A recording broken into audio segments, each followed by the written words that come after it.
Hi friends, எப்படி இருக்கீங்க? நல்லா இருக்கீங்களா? கோபி மஞ்சூரியன் பண்ண போகிறேன். எப்படி பண்ணலான்னு பார்க்கலாம் வாங்க.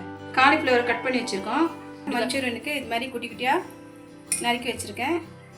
இது மாதிரி கட் பண்ணி வச்சுருக்கேன். கோபி மஞ்சூரியனுக்கு வாஷ் பண்ணலாம் வாங்க. வாஷ் பண்ணிட்டு தான் கொஞ்சம் சுத்தண்ணில் ஊற்றி மஞ்சள் உப்பு போட்டு க்ளீன் பண்ண போகிறோம்.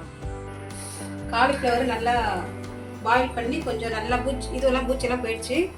க்ளீன் பண்ணி எடுத்து வந்திருக்கோம். இப்போ போட்டுக்கலாம். தண்ணிலாம் இருத்தாச்சு. இப்போ இஞ்சி பூண்டு பேஸ்ட்டு ஒரு ஸ்பூனு, கரம் மசாலா கொஞ்சம்,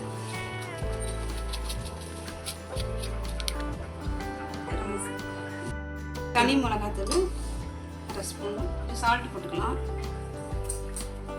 இப்போ அரிசி மாவு கொஞ்சம். இப்போது கோபி மஞ்சூரியன்னா வெறும் மைதா போட்டு பண்ணுவாங்க. நான் வந்து அரிசி மாவு மசாலாலாம் போட்டு பண்ணுவேன். பசங்களுக்கு ரொம்ப பிடிக்கும்.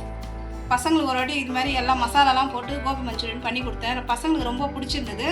அந்த மெத்தடோடு தான் நான் செய்கிற மாதிரி பண்ணுறேன். இப்போது மைதா கொஞ்சம் ஆட் பண்ணிக்கிறேன். கார்ன்ஃப்ளவர் கொஞ்சம், கார்ன்ஃப்ளவர் எல்லாத்தையும் நல்லா கலந்து விட்டுக்கலாம்.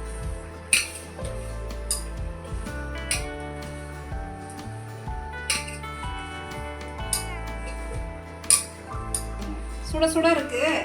நான் கொஞ்சம் கை சூடு கை தாங்கும் எனக்கு. நீங்களா கொஞ்சம் பார்த்து செய்யுங்க. காலிஃப்ளவர் ஆற வச்சு பண்ணுங்க. இது சுட சுட இப்போ தான் தண்ணியிலேருந்து எடுத்தேன். உடனே போட்டு பிரட்டிக்கலாம். இப்போ ஆயிலில் போட்டு எடுத்துக்கலாம். இப்போ எண்ணெய் காஞ்சி போச்சு, ஆயில் காஞ்சிருக்கு. இப்போ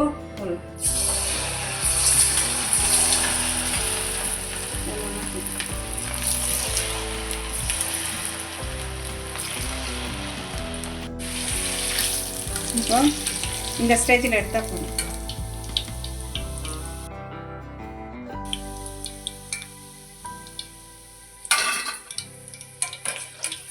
இப்போ காலிஃப்ளவர் பொரிச்சிட்டேன். இப்போ கோபி மஞ்சூரியன் செய்முறை பார்க்கலாம். பெரிய கடாயை வச்சுருக்கேன். ஏன்னா நிறைய 2 பூ வாங்கி போட்டு பண்ணியிருக்கேன். பசங்க நிறைய பேர் வந்துட்டாங்க. அதனால் பெரிய கடாயை போட்டிருக்கேன். இப்போ பூண்டு போட்டுக்கிறேன். எண்ணெய் ஊற்றிட்டு பூண்டு போட்டிருக்கேன். 8 பல் பூண்டு போட்டிருக்கேன்.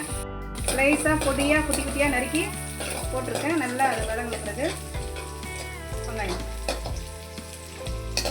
பாருங்கள், இந்த மாதிரி கட்டமாக கட் பண்ணி வச்சுருக்கேன். அதே மாதிரி குடமிளகாவையும் கட் பண்ணி வச்சுருக்கேன். பாருங்கள், இது மாதிரி கட் பண்ணி வச்சுருக்கேன்.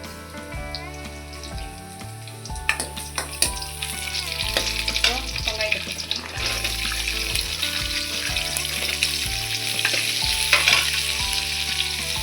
வெங்காயத்தை போட்டாச்சு. வெங்காயம் கொஞ்சம் வதங்கி குடமிளகாவே போட்டுருக்கேன்.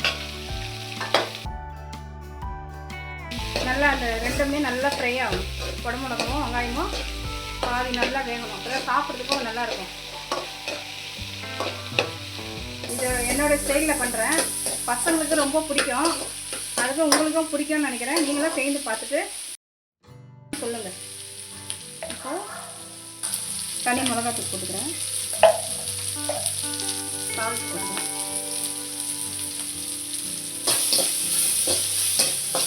Tomato sauce, red chilli sauce, இப்போ 2த்தையும் போட்டு போகிறேன். பாருங்கள், டொமேட்டோ சாஸ் போட்டேன். ஸோ ரெட் சில்லியும் போட்டுக்கிறேன்.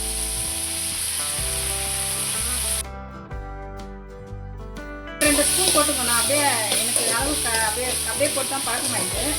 நீங்கள் 2 ஸ்பூன் போட்டுங்க. அதில் போட்டு நல்லா அப்படியே வைக்கணும். நல்லா வதங்கணும். ஒரு ஸ்பூன் கார்ன்ஃப்ளவர் மாவு எடுத்து இதை கரைச்சி வச்சுருக்கேன். தண்ணியில் கரைச்சி வச்சுருக்கேன் திக்காக. இப்போ இந்த கார்ன்ஃப்ளவர் எடுத்து ஊற்றிக்கணும்.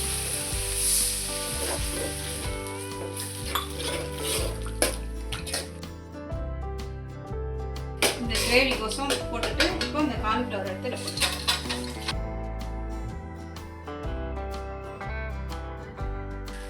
காலிஃப்ளவர் பொரிக்க போகும்போதே பெப்பர் போனோன்னா போட்டுக்கலாம்.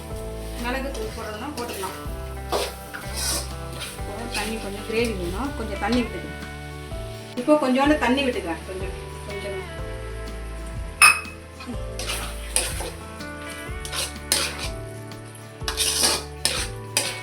கலர் பாருங்கள் எப்படி இருக்குன்னு. நான் கலர்லாம் யூஸ் பண்ணல, பசங்க சாப்பிடுவாங்கன்ட்டு நான் கலர்லாம் யூஸ் பண்ண மாட்டேன். கலர்லாம் எதுவுமே விட மாட்டேன், பசங்க சாப்பிட்றதுனால கலரு இதெல்லாம் எதுவும் விட மாட்டேன். ரெட் சில்லியும் டொமேட்டோ சாஸும் தான், இது மட்டும்தான் விட்டுருக்கு. வேறு கலர்லாம் நான் போடணும்,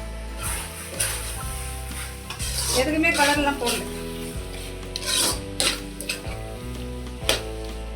கோபி மஞ்சூரியன் ரெடி. இப்போ பிளேட்டில் மாற்றிக்கலாம் வாங்க. இப்போ கோபி மஞ்சூரியன் ரெடி. நீங்களும் வீட்டில் செய்து பார்த்துட்டு, பசங்க செய்து பார்த்துட்டு எப்படி இருக்குன்னு சொல்லுங்கள்.